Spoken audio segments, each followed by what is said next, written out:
Assalamualaikum warahmatullahi wabarakatuh. Nama saya Nabila Romza, NIM 158. Di sini saya akan menjelaskan tentang pengangkutan laut dalam kegiatan bisnis.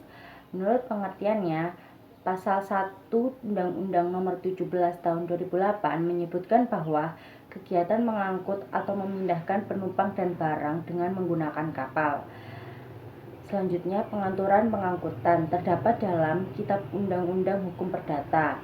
Kitab ini digunakan sebagai landasan untuk menghindari kekosongan hukum dalam bidang hukum pengangkutan. Yang kedua, menurut Kitab Undang-Undang Hukum Dagang, pasal 307 sampai dengan 747. Yang ketiga, Undang-Undang Nomor 17 Tahun 2008 tentang pelayaran dan undang-undang lain yang terkait. Dan yang keempat yaitu terdapat pada peraturan internasional. Selanjutnya, jenis-jenis pengangkutan laut.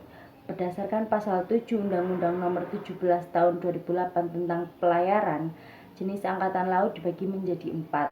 Yang pertama yaitu angkutan laut dalam negeri. Menurut pengertiannya, kegiatan angkutan laut yang dilakukan di wilayah perairan Indonesia yang diselenggarakan oleh perusahaan angkatan laut nasional atau dalam arti dilakukan dengan menggunakan batas-batas kedaulatan dalam negara. Yang kedua yaitu angkatan laut luar negeri, yaitu kegiatan angkatan laut dari pelabuhan atau terminal khusus yang terbuka bagi perdagangan luar negeri atau terminal khusus Indonesia yang terbuka bagi perdagangan luar negeri yang diselenggarakan oleh perusahaan angkutan laut atau dalam artian dilakukan dengan pengangkutan di lautan bebas yang menghubungkan satu negara dengan negara lain. Selanjutnya, angkutan laut khusus, yaitu angkutan untuk melayani kepentingan usaha sendiri dalam menunjang usaha pokoknya.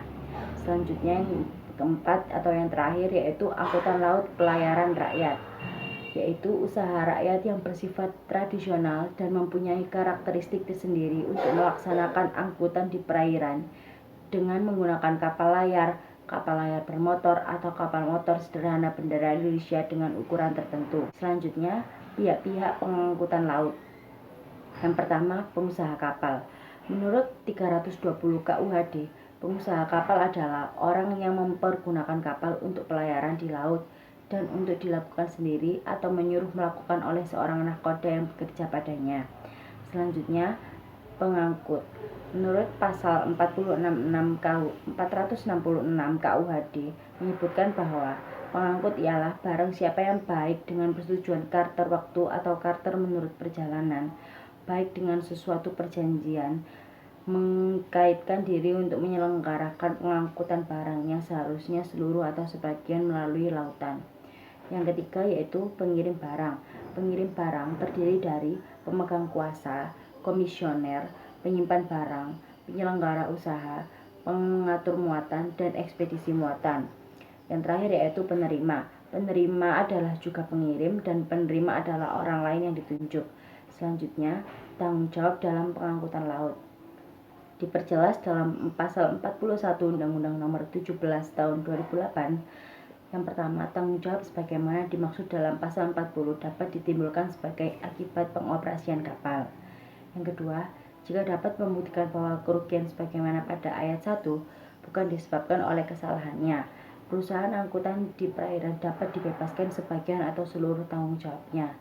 Yang ketiga, perusahaan angkutan di perairan wajib mengonsultasikan tanggung jawabnya sebagaimana dimaksud pada ayat 1 dan melaksanakan asuransi perlindungan dasar penumpang umum sesuai dengan ketentuan peraturan perundang-undangan.